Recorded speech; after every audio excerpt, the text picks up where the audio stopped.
So hello, welcome to the first episode of the Ace Talks podcast, where we talk about Ecuador and a little bit more.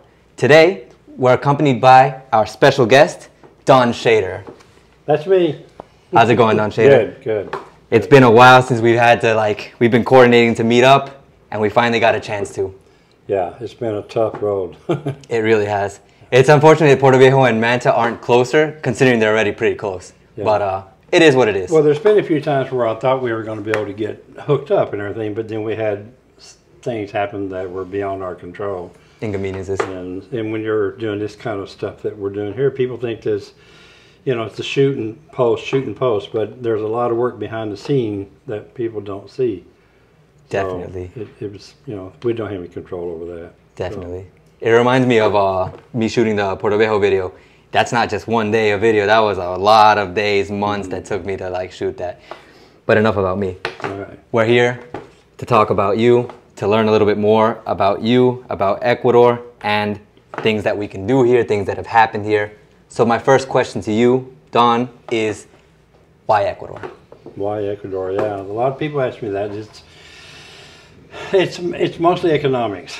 A lot of people are... We've got a special guest. Yeah. She wants to join the podcast for today. Yeah, she wants to bark at the noise. We've got neighbors outside that are either moving in or the unit next door is a Airbnb. Ah.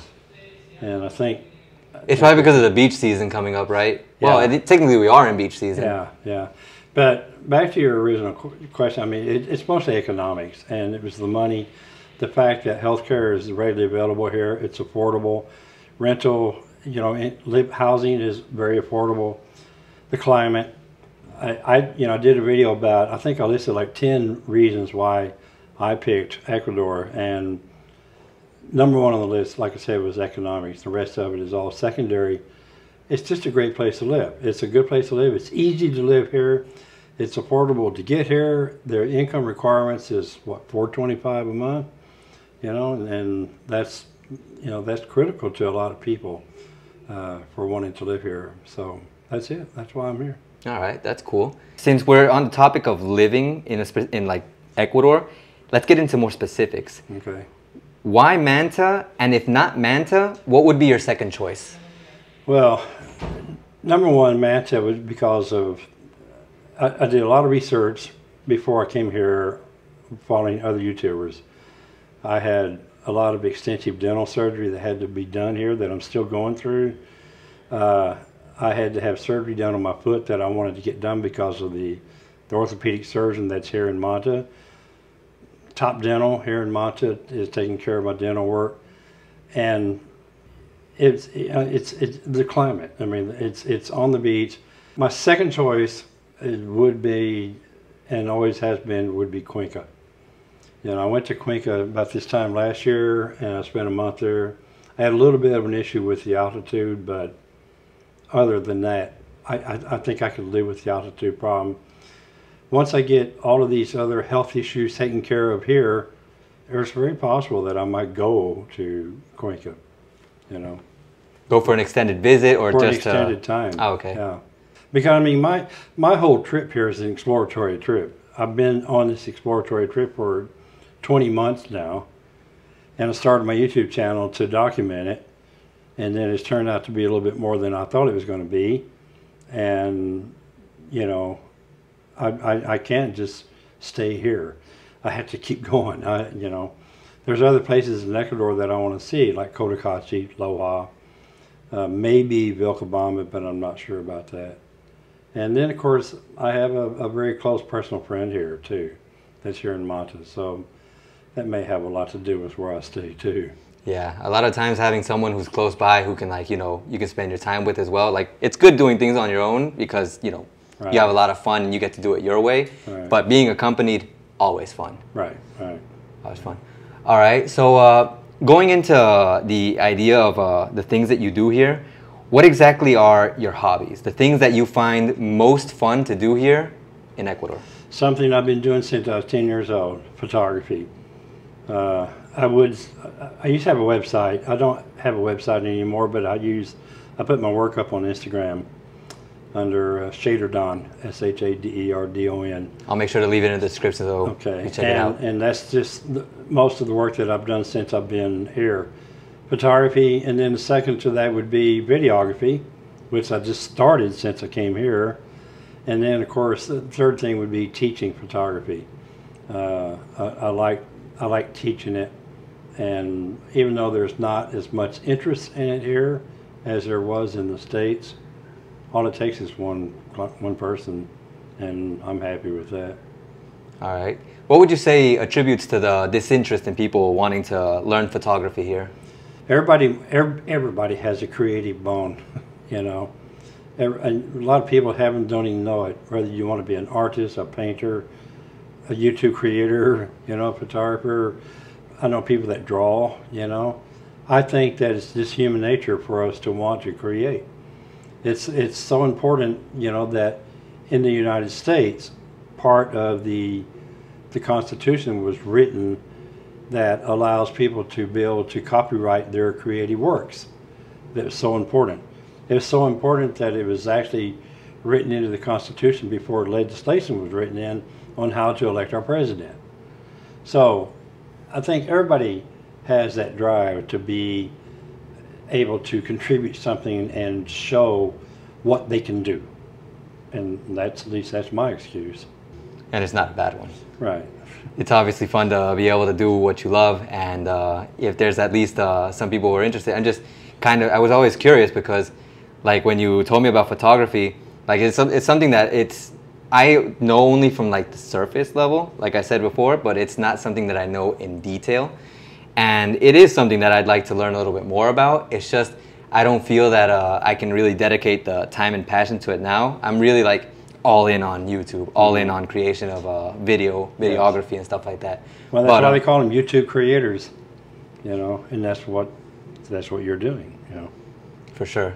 I was also going to ask, and this is like the question that I think I always like asking people because it's always a curiosity of mine.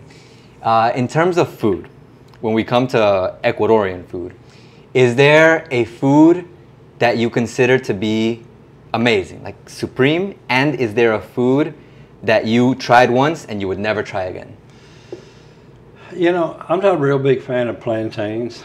Really? Yeah, I don't really care for them, but I've discovered that the longer that I'm here, I'm discovering more dishes that have plantains in them that kind of is turning my taste buds around a little bit. Plantains. But I've also discovered there's a lot of great Ecuadorian foods. I mean, one thing that I eat here a lot of that I never really ate much of back home is fish and seafood. You know, I ate salmon back home. I hardly ever ate shrimp back home because it was so expensive. Here it's very affordable because it's everywhere. True. And seafood is abundant here, and you know, there's multiple sources of fresh seafood here. One of my favorite dish here is the ayaca. Ayaca, A-Y-A-C-A-S, ayacas, and I eat that several times a month, probably more than I should, you know. And then, of course, fruits and vegetables and produce here, you can't even compare it to the way they are in the United States. I love bananas, and I hardly ever ate bananas back in the States. What's the difference that I don't you're know seeing? what the deal is. It's like when I eat a banana here, they taste like bananas tasted when I was a child. And back home, they just didn't taste like bananas. I ate banana pudding, you know, but I think it was all, you know, ingredients that were created synthetically. Processed stuff, yeah. So, fruits, I mean, I eat more fruits here than I ever ate back home. And the same thing with vegetables. That is good. Yeah. That's good. I actually do remember doing some investigations on this because I dive a little deeper on nutrition when I do my routines and stuff like that, because I do a lot of fasting, a lot of stuff related to taking care of my body. But like one of the things that I investigated from the channel of Dr. Berg, if you ever get a chance, you should check out his channel just to see the things that he talks about. But he's an American doctor. And he a keto doctor? Yeah, he talks. I know who you're talking about. Yeah, he talks about a lot of stuff on his channel on YouTube, And I learned a lot about fasting, about keto. Like I don't do keto, but like I respect it because it's something that really has had a lot of results. Yeah. I know there are things that are not for everyone. I always say, and something that could be a very big takeaway for anyone who listens to this, is that always make sure you do something that you can sustain. Yeah. Something that you're not just going to do today, but you're going to do tomorrow and for the rest of your life. Yeah. Because that's going to be the routine that you set, and that's realistic. Yeah. If you try to do something that's extreme, never going to work. Right. But going back to the point that with Dr. Berg, is the fact that Dr. Berg, he talked about the situation with fruits. And one of the things about fruits is that, one, they're not supposed to be consumed year-round. Because even fruits, in theory, when they were, let's just say, when they first came into existence, they weren't available year-round. There's a specific season for each fruit to exist. Mm-hmm. But now, with the process the way things are manufactured, you can have a fruit that was supposed to only be for like winter, and you can have it in summer or in fall, whenever you want, because it's just readily available for everyone. And in the process of making these fruits, they've made them much more, the process just made them like less natural. I guess that's the best way to put it. So the fruit, like you said, that you ate as a child, the banana, that was actually a banana that was like, you know, natural grown banana. But now it's just so many things synthesized into it so that it can survive year-round, so they can make it year-round. It's just not the same banana that you're eating as before. Now, of course, here, that's the big boon that we have in Ecuador, that you can have these fruits, and they're a lot more natural because the way that they're produced is a lot more natural. I'm not going to go out and say that, they're completely natural, but I'm guessing the process is very much behind in comparison to the States in the way that they're mass produced. Right. So they still conserve more of their natural element. Okay, yeah, I agree. It's just something to take into consideration. Maybe that's why the situation is like that. I didn't know that shrimp was so expensive in the States. What I do know is, just recollecting from my childhood days, in the States I always used to love to go to Red Lobster. I hear it gets a lot of flack nowadays. Yeah. I don't know. I'm not sure if it's a bad place, but I just know that my parents, they loved it. I loved it because when we used to go, we always used to eat these golden crab legs, huge crab legs. Like, I mean, it doesn't even compare to over here, because over here they give you the crab that's just the smaller crab and like the smaller legs. And I'm not saying there's anything wrong with it. It's just me comparing it. I always thought like there's a reason why it was so expensive in the States, because it was that much bigger. But I don't know, can you give some insight on that? One of the things that really contributes to the cost of seafood in the United States is getting the seafood from point A to point B. Transportation, you know. And even though nowadays you can get Maine lobster sent to California overnight on aircraft, you know. But still, it's expensive to do that, you know. Here, seafood comes right from there. And there is no transport involved. There's a boat, they catch it, and they bring it right to the port, and it's here, it's ready. In the States, it's the logistics thing, getting it from the Gulf Coast or the Atlantic or the Pacific to your destination. That's where the cost is. And that's why, that's my opinion, that's why we don't eat as much seafood, especially in Mesa, Arizona. You know, I ate salmon, and that was about it. It's readily available, more available than it is here. But here I get to eat more variety of seafood. I believe in eating seafood. I think that anything that comes out of the sea is good for us, you know. And so that's how I feel about it. Oh, it's super healthy. I actually, though, I have heard that salmon is, in terms of seafood, the healthiest of them all. Probably the best high quality, but like there's no problem with having variety. But I also found out that it depends on how you fix it too. Oh, true.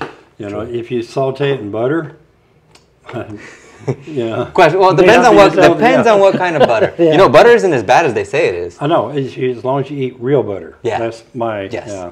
Okay. Real butter. Same thing with, I think, mayonnaise, I think it was. Depending on how it's prepared, it's actually supposed to be really good. Oh, wow. Mayonnaise and butter. Yeah. It's just a lot of the food that is made, I guess the commercial stuff, it always comes with some kind of sugar in it. It always comes with some kind of really weird process system. But there are versions of these, like the butter, the good butter, and the good mayonnaise.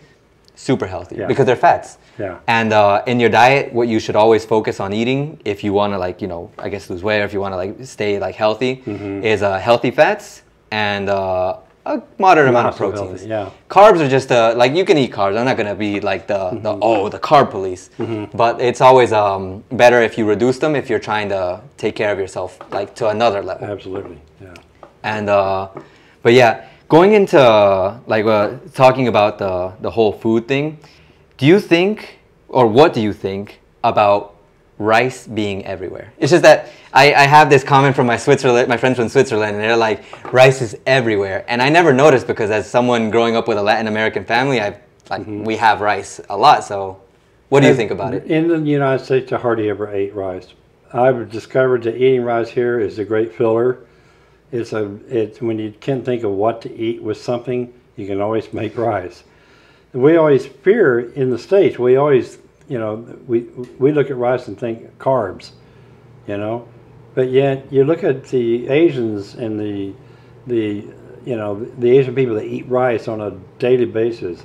You don't see very many fat Asians, you know, that are eating rice. So I don't get that part, you know. My problem with eating rice here is, like, to me, it's like drinking water. Water tastes like nothing to me. And when I think about rice, rice to me is no good unless there's something on it, like a good sauce, like a good curry or a mushroom sauce or something like that. The biggest challenge for me is just preparing it and knowing how to make it right. I made rice one night for Stella, and I thought it was perfect, but she said, nope, it needs to be cooked a little bit more. So I haven't perfected it yet, you know. It's an art. Yeah, it's an art. That's what I hear. Well, they say the same thing about making grits, you know. What are grits? Grits is the real fine grain, kind of like rice in a way, but you eat, it's a breakfast food, you know. Okay. Grits, and to me, it's another one of those breakfast foods that has no taste unless you throw a bunch of butter and sugar on it. In my case, I would put butter and sweeten low, or some kind of sweetener, you know, and then I would eat it. But it's heavily loaded with carbs. I don't know why when you said sweetener, I just thought honey mustard. I don't even know why. It just like came to that my would mind. probably work. That Really? would probably work, yeah. But anything, because it doesn't, to me, it's like, to me, like eating rice and drinking water is the same. There's no taste to it. It's what you put with it, you know. And the rest of it just fills you. Like when we had the paro here, I thought we were going to run out of food in Manta, and I was literally scared. I stocked up on beans and rice because I thought, well, I can always eat rice, and there's lots of it around. So, but thank God I didn't have to get to that point. It didn't get that extreme. It didn't get that far, yeah. Not over here, anyways. No. In Portoviejo, things were starting to go up in price. Yeah. It just wasn't to the extreme that everyone thought that we were going to run out of food. Yeah, yeah, Eventually, food got through. yeah. But going back to the rice and the grits, would you say grits would be then the United States equivalent to rice? Or is there another No, food that you really. think is the complement to every plate in the States? I wouldn't say that, because grits is, I mean, people are cautious about eating grits, but it also depends on what part of the country you're from. In the South, grits is very predominant. It's eaten with lots of meals, lots of breakfast. You know, it's like in the South, you hardly ever have breakfast without eating grits, you know. But when I lived in California, I never ate grits, you know. In Mesa, where I came from, I very seldom, I mean, a couple of restaurants that I ate at didn't even offer it. So it's not, I don't think it's as popular, even in the States, I don't think it's as popular as rice is. A favorite dish in the States is rice and beans, but there's nothing better than doing it from scratch. But in the States, you can go to the grocery store and you buy Zatarain's rice and beans. It's in a box and it's prepared, and you throw it, you mix it with some water and you throw it on the stovetop and cook it until it's done. And that's about my extent of eating rice in the States. If I didn't have beans with it, I didn't want it. You know. So it has to have beans. Yeah. All right. I just remember in the States always having a whole bunch of different like foods, but like you said, boxed foods. Yeah. Boxed pizza. Processed foods, yeah. Boxed chicken wings. It was just everywhere. The waffles, the pancakes. And that's one of the reasons why I like living here too, because you don't see that here. Stella's been cooking for her family for years, and she makes everything from scratch. That's what I want to do. I want to make everything from scratch. I like the fact that it's not easy cooking here for us Americans, us North Americans, because we are used to the processed food, the boxed meal, you know, the frozen dishes, the frozen dinners, the frozen pizza, everything pre-prepared. Here, you prepare it and you eat better. That's my opinion. I really used to miss the boxed food, but now it's like everything just it just tastes really good here. Yeah. What I do miss are certain chips. It's funny, but it's just a thing. Like I'm thinking about like when I first got here, and like I wanted to eat a bag. Like I was really addicted to baked Lay's. Mm-hmm. And I also really liked Flaming Hot Cheetos or hot fries. Yeah. And they didn't have that here. And they still don't have that here. Like some things have started like showing up. Like earlier I told you about the muffin. Like they didn't have that when I first got here when I first got to Portoviejo in Guayaquil. And then a few years later, boom, they had it. And I was like, I gotta get it. Hot dog, yeah. I got it. Like a month later, gone. Not there anymore. Like why? I was so confused. Mm-hmm. And another thing that I heard, and just because I just saw the peanut butter, is that the price of certain things that are natural to the United States is really inflated here. Like the peanut butter, that's why someone, when I made my video about things that you need to know about before you come to Ecuador, mm-hmm. like someone had made a comment about that. Like things aren't as cheap as they seem. And the thing about that specifically was, one of the people said was about the peanut butter, because you can buy peanut butter here, but it's expensive in comparison to if you were to buy it in the States. Yes. Is there a difference? I don't think so, but I don't know. Can you have you seen a difference? Yes. There is a big jar of Jiffy peanut butter right there. That's why I remember it also. I bought that yesterday, $7.95. $7.95. Yeah, I think in the States it would be around $4, right. You know. Here, you can go to most of the mercados and buy freshly made peanut butter where they make it right on the spot. And it's pennies on the dollar. And it's very good. But what people don't like about it, us North Americans are spoiled because we like the thickness of our peanut butter, especially like the Jiffy peanut butter. The peanut butter that you buy here in the jars, it's less money, it's half the price. I think it's twice as good, but it's runny, you know. Like there's a place here where you can get ceviche, and they have a peanut sauce mm-hmm. that they pour into the ceviche. I love that. But to buy it and to make a peanut butter and jelly sandwich out of it, no, it doesn't work. You have to have Jiffy. You know, because it's nice and thick. It's situational. Yeah. I mean, you put it on your bread, and you can turn your bread like that, and it's not going anywhere. The peanut butter that you buy here, and you put it on your bread like that, and hold it up like that, it's going to be on the table, you know. But it's really good. If peanut butter is healthy for you, I don't know if it is or not, it's more healthy for you here than it is in the United States. Well, definitely. The variant that they have here for most things does tend to be a lot healthier because of the way that it's produced in general. Yeah. Which is, it just makes me wonder sometimes, is there a way, because I actually saw an image of this once, I guess a meme if you would call it, you could call it, but it was an image where there was a street, I guess, I don't know where it is, but in the world, and it showed like a year. I don't remember what year it was either, but it was a street. Like you saw, like it was super industrialized, it was a normal street. And then going into the future, they reverted the street into just a one-way street and planted trees and grass and like nature all around it. And it just like, you looked at both, and obviously if you're a very industrial person, like city-wise, like you would be like, okay, the first one, there was no problem with it. But the second one just looked like beautiful. And it was obviously, since there's more nature in it, it's just like, it just feels better for everyone. So I'm wondering if there's a way, like, I don't know if it would be a mentality shift or if just economically it just wouldn't make sense, but to like go back and stop trying to industrialize everything. Like the food itself should definitely not have so much like processing, not so much like work done to it. Like why not just take a step back? I don't know if it's if the problem is like it needs to be mass produced to feed the population. Like I don't know. Yeah. But or if it's just like if there's more to it. But it feels like if they were to take a step back, people's health might improve a little bit. Yes, I agree. I hope it never happens in Ecuador. It happens in the United States for two reasons. Number one, they have 330 million people to feed. And number two, economics. There's this thing in the United States called built-in obsolescence, where stuff is designed to destroy itself so it can be resold. Now, in the United States, they cram preservatives into all their foods and stuff, you know, to make them last longer, you know. But they also charge you for that. They charge you a lot for that. That makes the price go up. Everything they add to foods in the United States, you pay for it as a consumer. And then there's consequences to all of that. Here in Ecuador, one of the reasons why I tell people that refrigerators are smaller here is because you don't buy 2 weeks worth of fruits and vegetables and expect to keep them, you know. You buy fruits and vegetables here to last you for a couple of days and you eat them because there's no preservatives in them.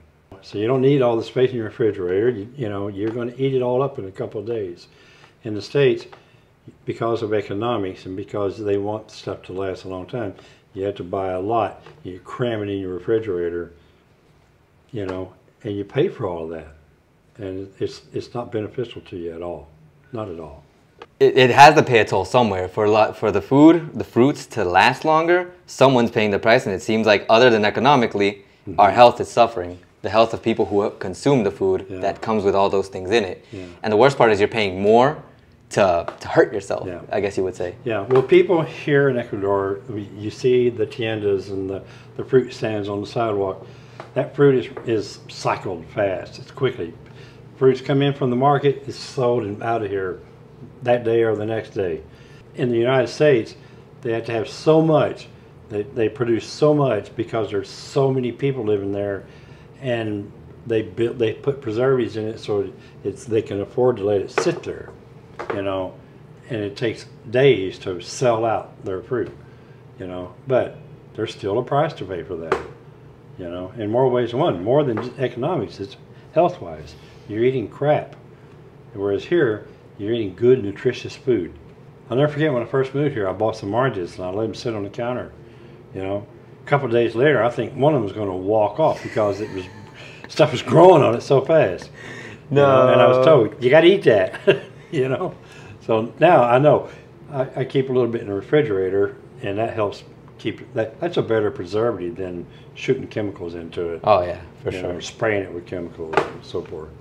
I saw, just going into the preservation part, I actually had seen a video, I think it was a video, I saw somewhere that someone talked about about a TikTok, and in the TikTok, and I know I don't really want to mention too much about TikTok because there's a lot to talk about that. We'll leave that for another day, but there was a TikTok that it showed how to preserve fruits better. Supposedly, I think you put them inside a jar first. You put the fruits inside the jar, you seal it, and then you put it in the fridge. And it lasts a long time like that. Really? Yeah. That's what I saw. Like, I can't confirm it because I haven't tried it. But if it does work, I mean, if you're someone who, like, you know, says, oh, I'm not going to eat it today, but I do want to eat it, like, in these days, and maybe I don't want it to like, quickly decompose, like, maybe I'll do this. Yeah. So explain this to me. In the United States, I can buy a banana, take it home, leave it sit on the counter, and within a couple of days, it's covered in black spots. It's soft, it's mushy. It's completely lost its appeal to me. Here, I can buy a banana, put it in the bottom of my refrigerator. It can sit there for a week. Now, it may turn brown on the outside, but when I peel it, it's just as fresh as if it was the day it came off the tree. Explain that. I have no idea how to explain that. That's like magic right there. It is. And so that's why I put all my fruits in my refrigerator. I don't put them in a jar or anything. I just put them in there, and they last incredibly long time. To me, a long time here is like a week. Of course. You know, in the States, we want to get 2 or 3 weeks out of that. Ooh. You know, and you can do it because there's so many preservatives and stuff built into everything. But I feel like after a week, it's like pushing it. Yeah, you're pushing it. Yeah. Yeah. Just going into like since we're still talking about the food, and this is something interesting that I think a lot of people don't know who don't live here, but also just to make a comparison. In the States, the typical way to know if a food is healthy is to look at the facts, the fact check on the side, the nutrition, the nutritional information. A lot of people don't look at that here, but they have something that I think, in a way, is a little bit better. I don't know if you've noticed what they call the semáforo, the traffic light, that has red if it's really high in this thing, yellow if it's like normal-ish, and green if it's like low in the thing. And typically it talks about, it has sugar, salt, and I think fat. I think those are the three things it marks. And if it's green, like green, then it's low. If it's yellow, obviously average. If it's red, it's high. And if it just says none, it comes with none of that. So do you think that's a good, like, do you think that's better than the States version, or have you not noticed? Or is it just like something that you think really doesn't matter? I know what you're talking about. I've seen it, you know. I never really understood it because everything's in Spanish, you know.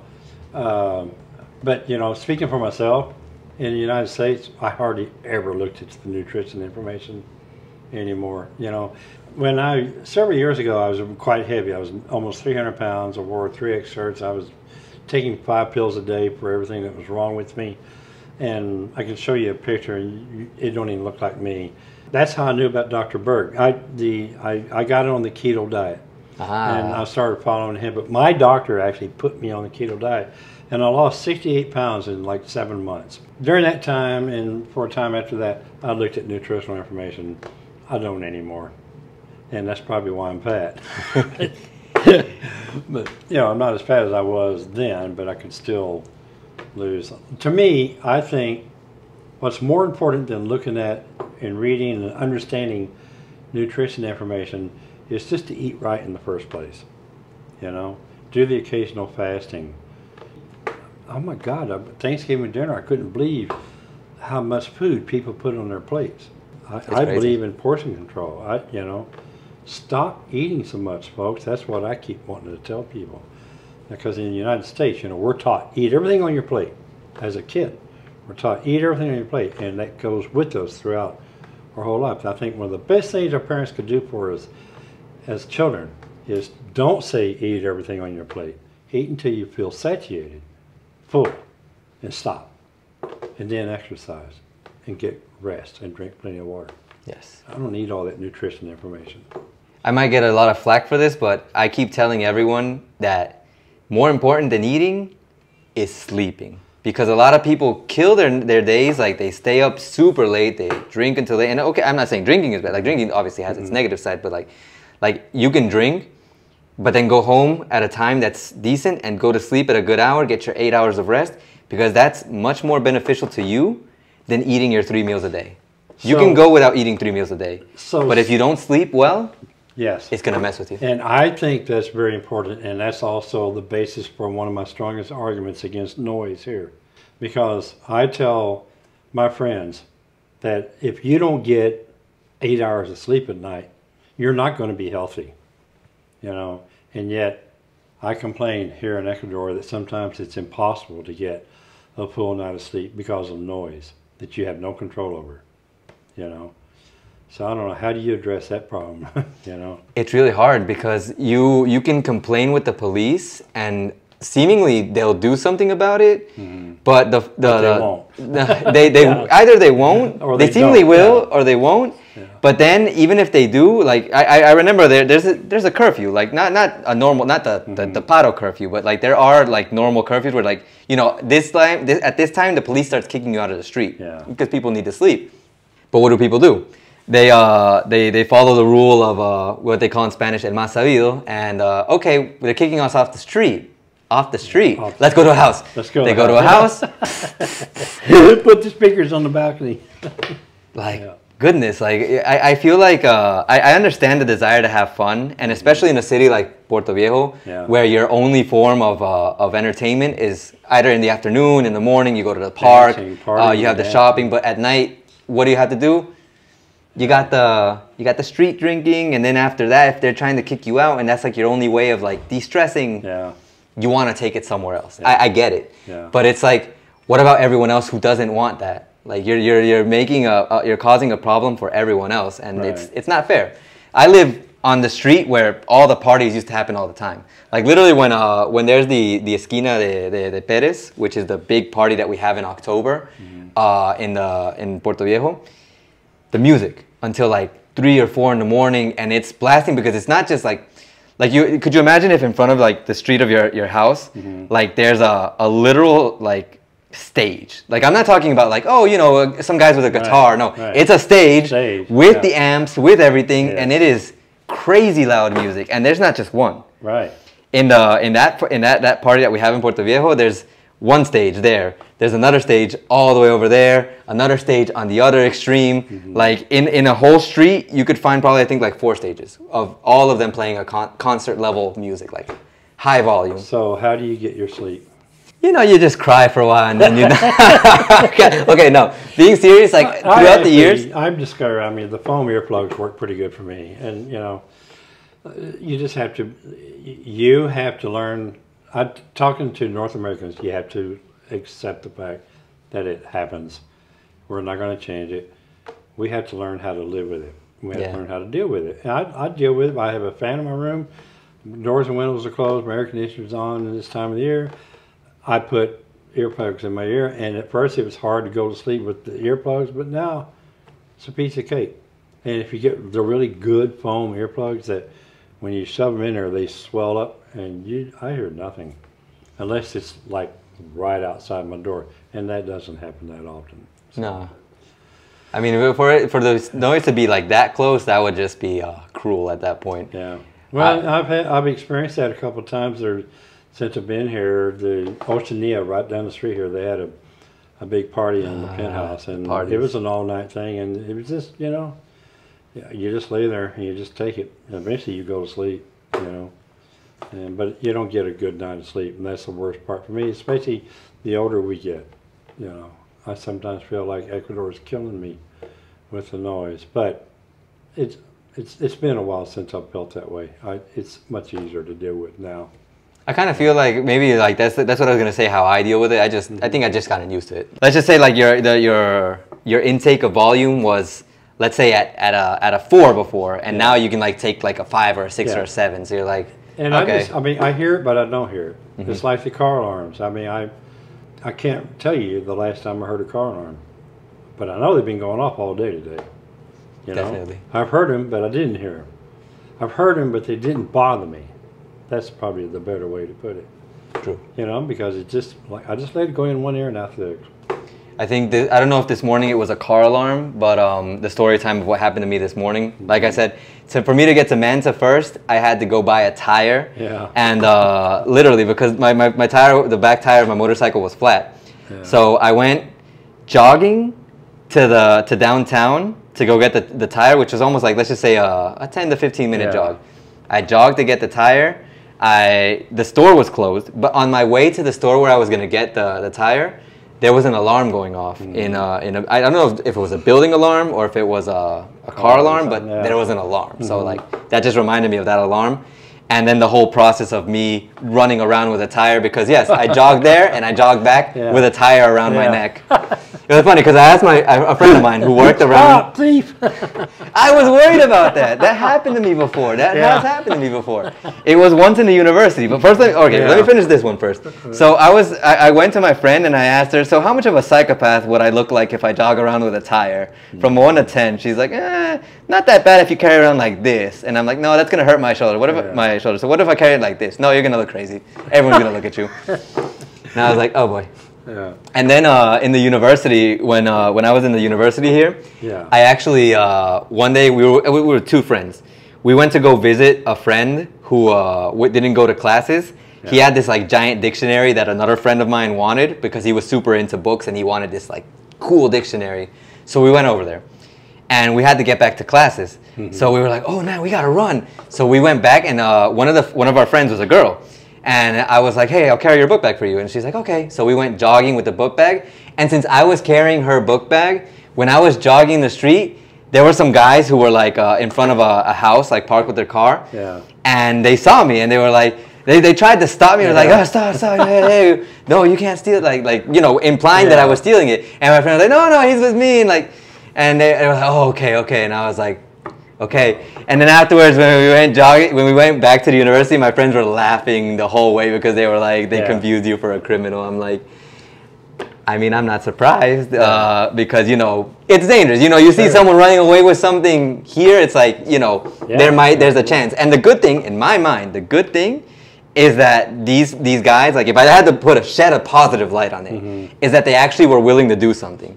Because a lot of the times when something like that happens, everyone is like, I didn't see it. It didn't happen.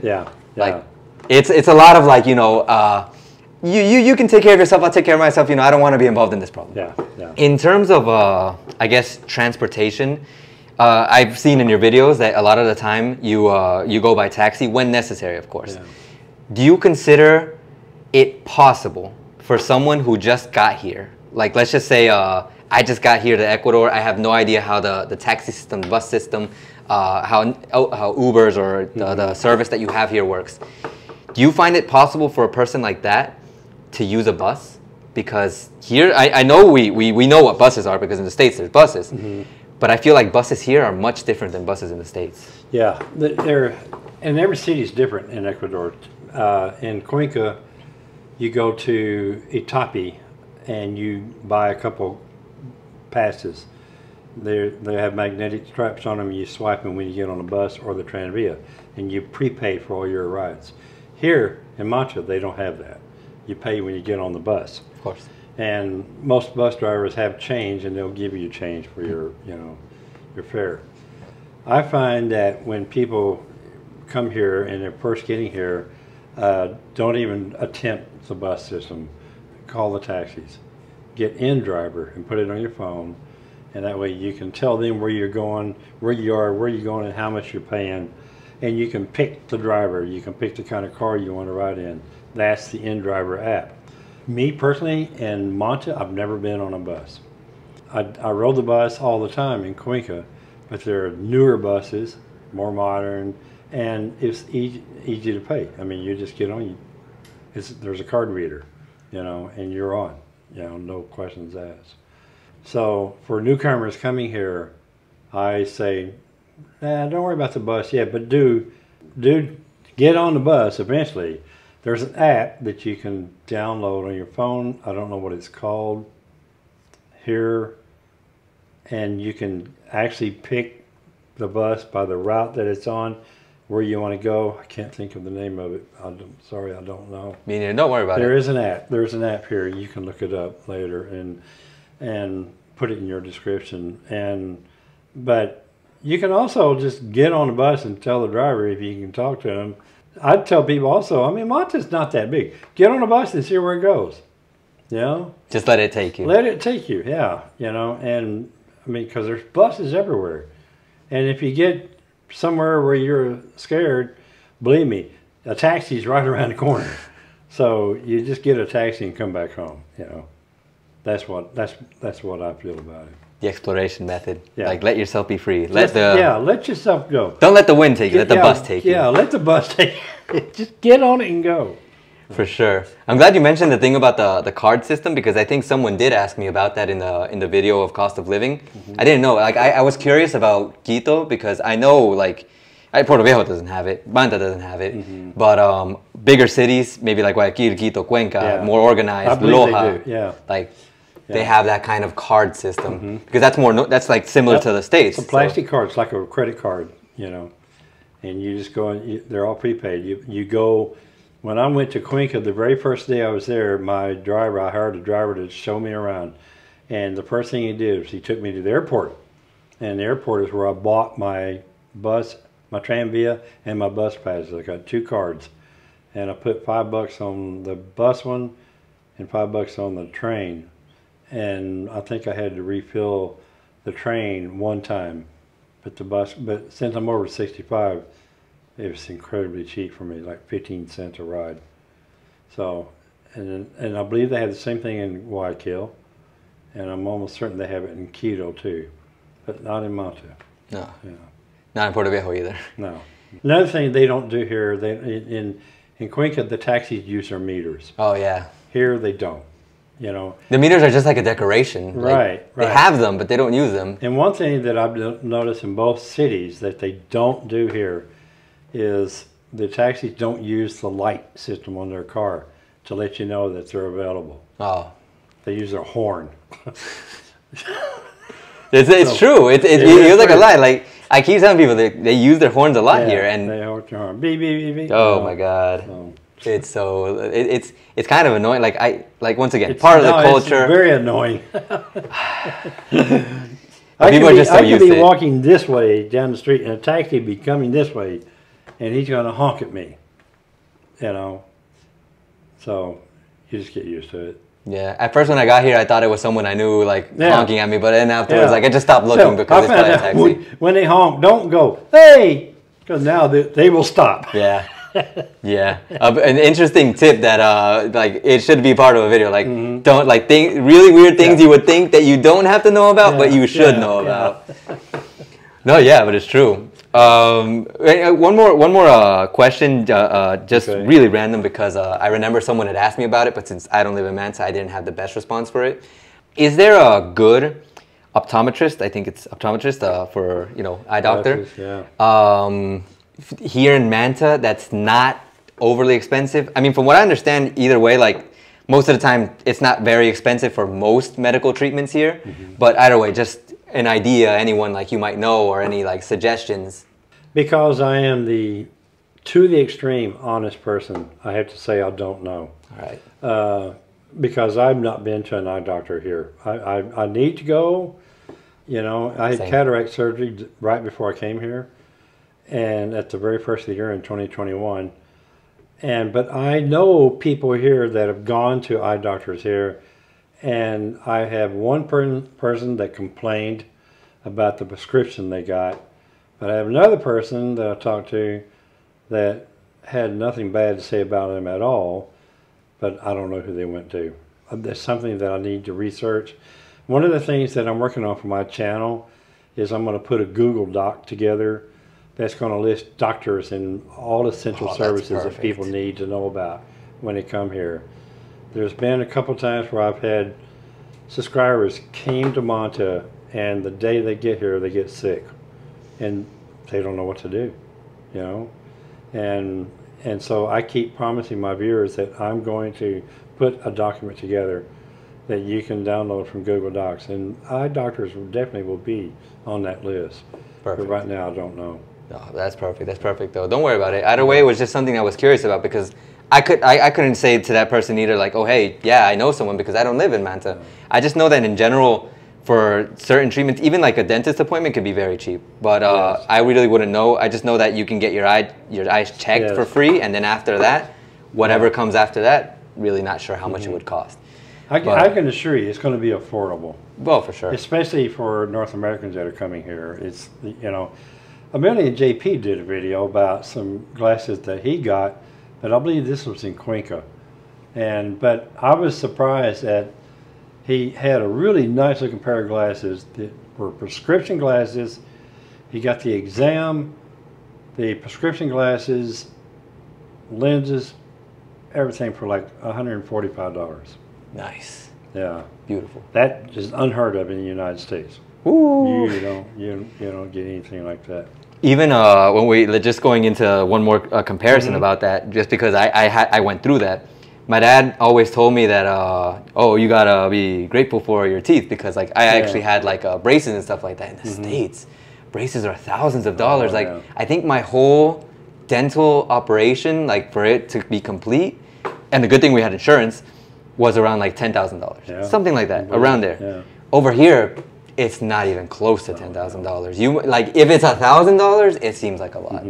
Like I think if I remember, because I remember I had a friend, well actually my ex-girlfriend, long time ago, when I was in the university, she actually got braces and it wasn't expensive. Like when I heard the prices, I was like, that's cheap. Yeah. Like in comparison to what I paid for my teeth, like what my dad paid for my teeth, like wow, that is very cheap.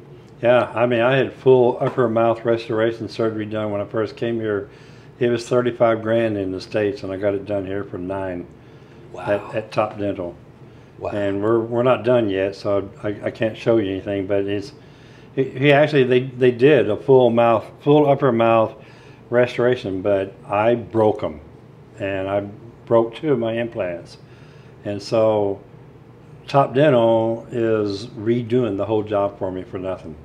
And so I'm actually going tomorrow to actually get started on the final process of getting my upper mouth reinstalled, you know. Nice. So it's going to be awesome. That's great. Yeah. I hope it all goes well. Top Dental. Top Dental. Yeah. Gotta definitely shout them out. If they do it like that's just amazing. Like at no cost. Like I feel like in the States that would not happen. They're covering the dental work. The lab's covering the cost of the teeth that I broke, and I think there's something that I had to pay for that has to do with the new posts that will go in, but it's minimal. So I'm very happy with them. All right, that's really cool. Maybe if I ever need any dental, I mean, I already have someone in Portoviejo who I go to, but if it's ever like something more extreme that maybe I need more like, I don't know, more this Top Dental is really, I mean, they are implant specialists, and he's extremely talented at what he's doing, and I wouldn't go anywhere else. All right. And well, just to end off today's show, today's episode, is there anything that you would say to someone who's coming over here, like one piece of advice that you consider to be really important for that person? Yeah, do your research about the culture and leave your expectations at the airport. Come here with an open mind. Open-mindedness is because always... it's not going to be anything like you think. Nothing. Oh man, I definitely was very shocked. And just know this: the first 3 days that I was in Ecuador, I wanted to get out of here so bad, you know. But I gave it a chance, and I'm still here 20 months later. So keep your expectations behind, keep an open mind, and you'll be okay.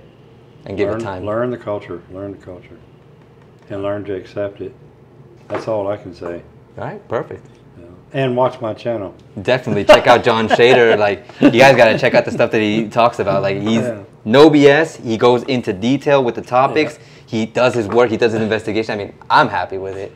I don't know if anyone else has not subscribed yet. If you have not, then what are you waiting for? Yeah, I tell it how it worked for me, and that's the best I can do for anybody. Of course, if it worked for you, then it's bound to work for someone else as well. So why not? Right. Yeah. And my best advice is to seek the advice of the professionals, you know, and not YouTube. No, not YouTube. YouTube University. YouTube University. It's such a, it's so hit and miss sometimes. It is. But well, yeah, I think that wraps it up for today's show. Okay. Don, I really appreciate you being here. My pleasure. Answering the questions, taking the time, and everyone else who is listening and or watching on the video podcast. I hope you enjoyed this first episode. Hopefully we can make more episodes. Obviously, if you have questions, please make sure to leave them down below so we can answer in future episodes. And yeah, I guess the only thing I can say is, as always, make sure you take care, have an excellent rest of your day, and ace out. Peace out. All right. All right.